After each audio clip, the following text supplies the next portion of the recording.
அப்ப அதெல்லாம் எங்க மறந்து வருது? வேதனை வரும்போது டக்குன்னு மறந்து போயிடுவோம். இன்னைக்கு வாக்குத்தத்தங்களை பெற்ற உடனே நான் மீண்டும் சொல்றேன், வாக்குத்தத்தம் பிளெஸிங்கான வாக்குத்தத்தம் தான். அதிசயத்தை கர்த்தர் செய்வார், வழிகளை உண்டு பண்ணுவார். ஆனா அந்த வழி எப்போ இல்லாம போவோம்? வழியே இல்லைன்னா தானே வழியை தேடுவேன். அப்ப அது ஒரு பிரச்சனை தானே. ஏதோ ஒரு சூழ்நிலையில தண்ணீர் கர்த்தர் தராருன்னா அங்க இல்லைன்னு வருதுனால தான் கர்த்தர் நிறைவே தருகிறார். அப்ப அது ஒரு பிரச்சனை, ஒரு சூழ்நிலை உன் வாழ்க்கையில ஏற்படும். ஆனா அந்த சூழ்நிலை பாவம் செய்யாதபடி, மறந்து போகாதபடி நீ எவ்வளவாய் நீ காத்திருக்கிறாயோ, தேவன் செய்கிற அற்புதத்தை நீ பார்த்துக்கொள்ள முடியும். ஹல்லேலூயா.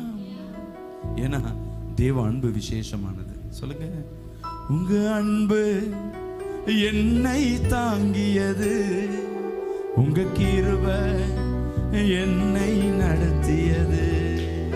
உங்க அன்பு என்னை தாங்கியது,